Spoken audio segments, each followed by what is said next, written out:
우리 군 역사상 최초로 비서방제 전차. 설문조사에서 압도적으로 1위를 한 T-80U 전차인데요. T-80 전차는요, T-64 전차를 계승하는 진정한 주력 전차예요. 125mm 활강포를 장착했고요. 출력 1000마력의 가스 터빈 엔진을 탑재하고 사정거리 4km짜리 대전차 미사일도 발사할 수 있었습니다. 이 T-80U의 이 장갑은 독특합니다. 이게 복합 장갑. APF-SDS 탄이 관통을 시도할 때 파쇄 및 충격 효과가 있다고 해요. 이 성형자개탄 같은 경우에는 마주치는 순간 메탈 제트가 쏟아져 들어가야 되거든. 이 메탈 제트에 대한 방어력까지 있대요. 그러니까 한마디로 이 T-80U의 주 장갑이 대단히 우수한 장갑이었다는 얘기입니다. 자, 그렇다면 네. 공격을 해야 되잖아요. 네. 무장 한번 보겠습니다.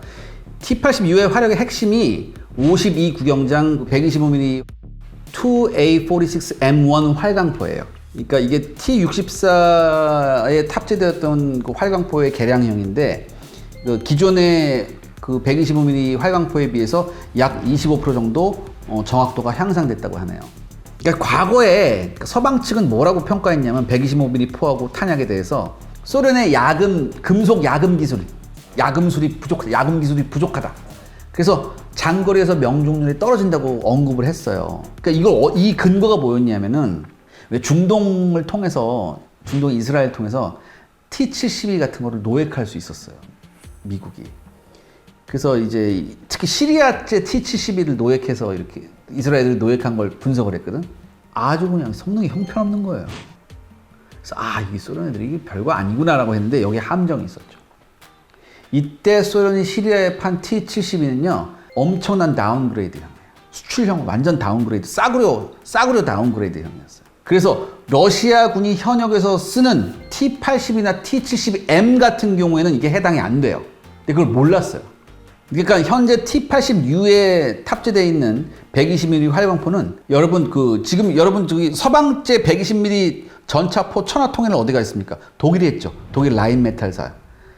얘네 거하고 거의 품질하고 내구도가 비슷하다고 하더라고요. 큰 차이가 없대요.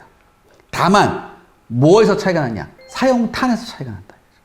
서방제에 비해서 사용탄이 좀 품질 기준이 낮아요. 그래서 2000m 이상 장거리에는 좀 명중 오차가 좀 많이 벗어난다. 이렇게 얘기를 해요. 이건 러시아들도 얘기한 거니까. 그러니까 사격 통제 장치도 그러니까 2000m를 최적으로 보고 얘네가 만들어요. 근데 서방제는요, 서방제 전차포 탄 같은 경우에는 장거리 사격 능력을 대단히 중요시하거든요. 그래서 3000m 밖에서도 80% 이상의 명중률을 기록할 수 있는 수준의 품질을 요구해요. 서방제 전차들이. 그런데 이런 서방의 품질 기준에 대해서 러시아는 이해할 수 없다는 반응을 보여요. 왜냐? T-86가 등장한 80년대 중반이나 아니면 지금이나 서방제 전차든 러시아제 T-80U 전차든 2000m가 넘으면 아무리 날개 안정 분리탄을 쏴도 관통이 불가능하다. 얘는 이런 생각을 갖고 있어요. 그러니까 2000m가 넘는 3000m에서의 장거리 사격은 탄약 낭비다라는 생각을 해요. 소련 애들이. 그래서 전차탄의 품질을 조금 떨어뜨려도 2000m에서 충분히 효과가 있으면 된다. 이런 생각을 가지고 있어요. 이런 개념으로 탄을 생산하기 때문에 탄 가격이 서방제에 비해서 3분의 1로 떨어집니다. 그렇다면 3000m 이상은 어떻게 상대를 하냐? 그것을 위해서 개발한 게 뭐예요? 포에서 발사할 수 있는 대전차 미사일이에요. 그러니까 적을 맞힐 때 운동 에너지 탄으로 타격을 주느냐 아니면 미사일과 같은 화학 에너지 탄으로 타격을 주느냐 이 차이예요. 아무튼 이런 개념 때문에 무장 시스템의 단가를 상당히 떨어뜨릴 수 있었거든요. 이 T-80U가. 그런데 이게 수출 시장에서 문제가 돼요. 왜냐하면 이걸 가지고 악선전을 했거든, 서방에서. 왜? 사격 통제 장치도 형편없고 2000m 넘어가면은 그 명중률도 차이가 많이 나고 이런 걸 막 얘기했다고. 그러니까 수출 시장에서 실패를 해요. 그리고 솔직히 말해서 스펙상으로 좀 딸렸고 특히 사격 통제 장치에서는 확실히 딸렸었거든요, 서방제에 비해서. 실제 이제 우리나라에서도 운영을 했었잖아요. 실제 우리나라에서 운영하신 분 얘기를 들어보면요. 주간의 이동 및 정지간 사격에서는 우리나라 K1하고 비교해서 전혀 떨어지지 않는다. 그런데 야간 작전할 때 그 디스플레이의 해상도는 좀 많이 떨어진다. 이런 얘기를 하더라고요. 그렇지만 2000m, 유효 사정거리는 2000m 내에서는 큰 문제점은 없었다. 이렇게 얘기를 해요. 근데 사실 우리나라는 어때요? 근데 우리나라 지형상은요. 2000m도 유효 사거리가 길죠. 1500m 정도 나와요. 우리는 산악지역이기 때문에. 그래서 우리나라에서 쓰기에는 전혀 문제가 없다는 얘기가 있습니다. 그렇다면 T-80U에서 주로 쓰는 날개 안정 분리탄은 뭐냐? 여기 나와 있듯이 3BM42라는 이런 날개 안정 분리탄인데 1000m에서 관통력이 균질 아변 강판 기준으로 약 470mm 수준입니다. 그러니까 보통 북한이 보유한 모든 전차를 2000m 정도에선 다 박살낼 수 있다고 하더라고요. 북한은 T-80이 없어요. 없어요. 걔네는 없죠. 북한이 가지고 있는 건 T-62 전차 있죠? T-64도 아니고 T-62 전차가 기본 베이스인 걸 자기네가 개량해서 한 전차밖에 없어요. 그러니까 걔네 북한제 전차는 우리하고 뭐 작년에 열병식에서 뭐 서방제 전차 비슷한 거 나왔는데 우리하고 붙으면 안 될 것 같아요. 뭐 걔네가 뭐 이렇게 뭐 바깥쪽에 하나 더 둘러쳤겠지. 근데 전체적으로 우리한테 안 돼요. 그 전차의 성능에서 질적 우위가 우리가 현저하거든요. 그래서 미사일을 개발하는 거죠. 아, 그럼. 전차 대 전차로 붙으면 솔직히 내 생각에 갈아엎을 수 있어요. 완전히.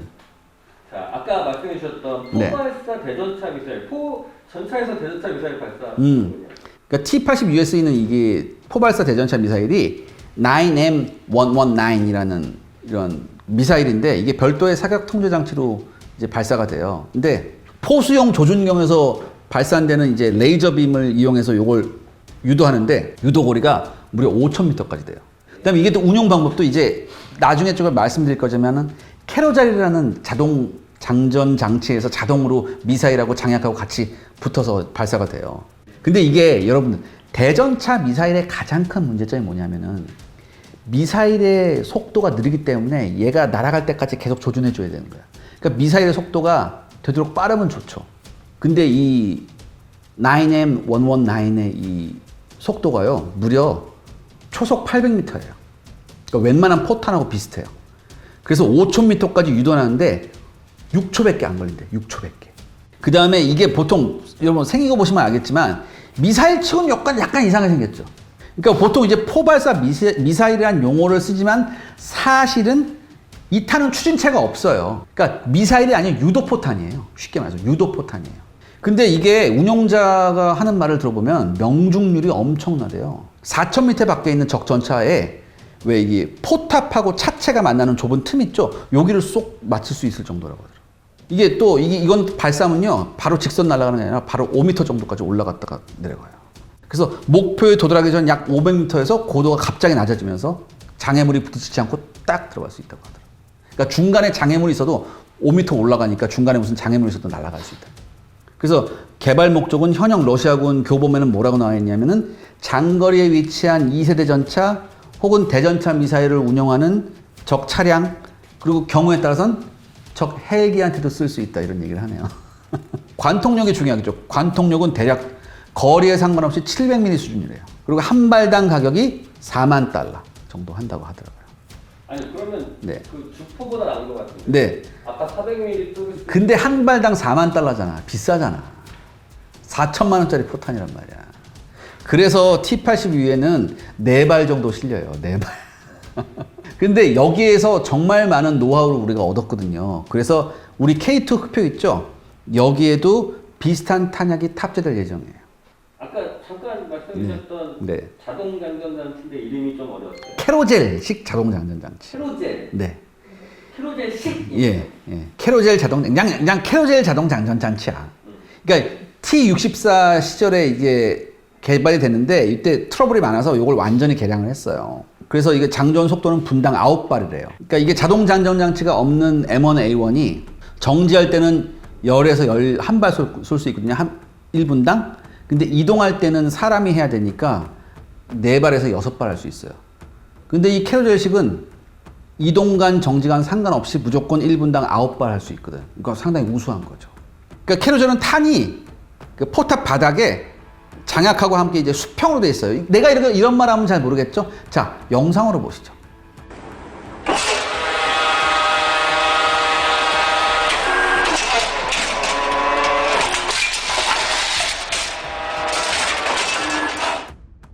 특히 이제 한국군이 이걸 운영해 보니까 이 캐로젤 장비에 대해서 엄청나게 좋은 평가를 내렸어요. 일단 고장이 안 났대요.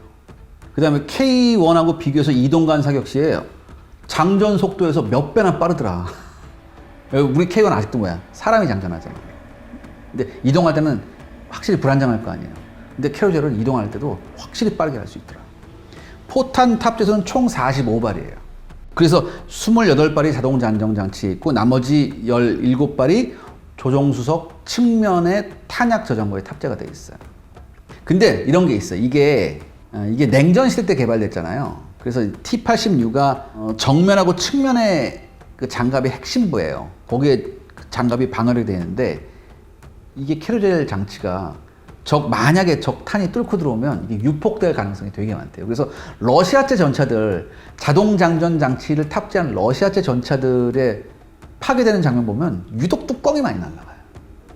또 하나, 이게 지금 바닥에 이렇게 돼 있잖아요. 바닥에 쭉 이렇게 이제 원형으로 쭉 지금 돼 있잖아요. 포탄이. 네. 근데 이렇게 되니까 이 날개 안정 분리탄 발달에 큰 장애물이 돼요. 왜냐하면 이 캐로젤이 개발될 때는 1970년대만 해도 이 날개 안정 분리탄, 즉 APF SDS 탄의 길이대 직경비가 겨우 12대 1밖에 안 됐어요.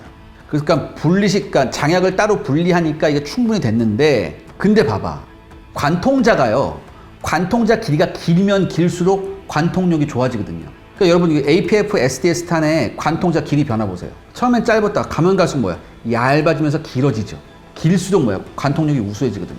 근데 캐로젤식은 이렇게 되면 어떻게 하겠어요? 길이대 직경비가 제대로 안 나온단 말이지. 요즘 APF SDS 탄은 보통 25대 1이에요. 그 다음에 미국제 신형은 30대 1이에요. 신형 우라늄 탄 같은 경우에. 그러니까 일정한 길이밖에 제공하지 못하는 캐로젤 자동장전 장치는 심각한 화력 부족을 가져올 수 있죠.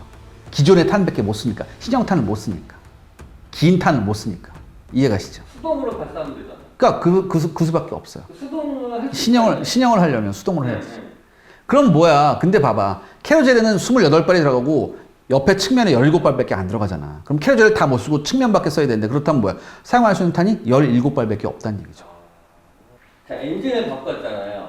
네. 이제 좀 아까 엄청 빨리 간다고 말씀하셨던 것 같은데 네. 기동력이 좀 많이 좋아졌나요? T-80U에는요, 개량된 그 가스터빈 엔진이 탑재됐어요. 이게 무려 1250마력짜리 GTD1250이라는 가스터빈 엔진인데, 이게 나토군하고 만약에 전면전이 붙었을 때 아까 말했잖아, 기갑 웨이브로 신속하게 돌파해야 된다. 그러니까 시속 74km까지 된다.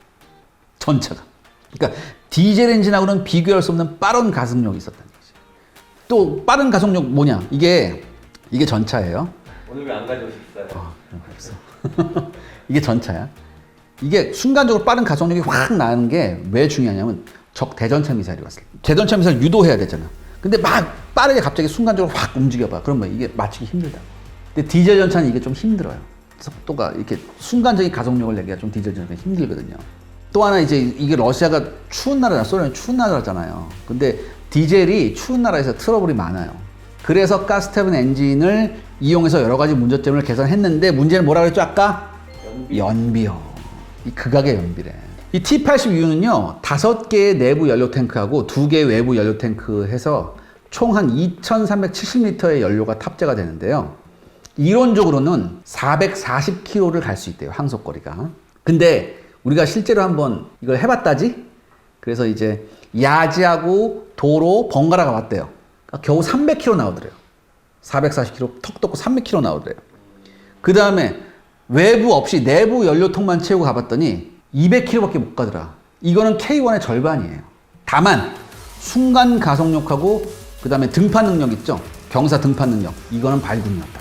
그 다음에 비교적 소음도 작았대요. 그 다음에 이게 여러분 또 이게 있어요. 서방제 전차는 조정이 뭐냐면 핸들식이에요. 자동차같이. 핸들식이거든. 근데 T-80은 아직도 러시아식 레버 양쪽에 2개 있는 거 있죠? 이걸로 이렇게 하는 거. 그래서 처음에는 이게 좀 익숙하지 않아서 고생을 많이 했다고 하는데 뭐 금방 익숙해졌다고 하더라고요. 그 다음에 이제 수중 도하할 때는 5m짜리 이제 슈노켈을 해가지고 하천도 도하할 수 있다. 이 시스템은 어떻게 했어요? 우리 K2에 그대로 이 아이디어가 적용이 됐죠. 그러니까 전체적으로 기동성에는 불만이 없지만 연비 때문에 너무 힘들다 이런 얘기가 나왔다고 하더라고요. 또 하나 이제 왜 전차 내부 공간 얘기를 해야 되잖아요. 내부 공간의 편리성은 역시 우리나라 K1 전차가 좀 높은 평가를 받았는데 T-80U에 비해서. 근데 하다 보니까 뭐 별로 크게 뭐 불편한 것도 없더라 이런 얘기도 나왔어요. 그래서 T80U에 따로 탄약수가 존재하지 않았었어요. 그래서 전체적인 운용성이나 내부 생활면에서는 K1보다 T80U가 더 낫다는 얘기도 있었어요. 그러니까 이 자동 장전 장치 덕분에 네. 탄약수가 안 타는. 그렇죠. 맞아. 그런 거예요.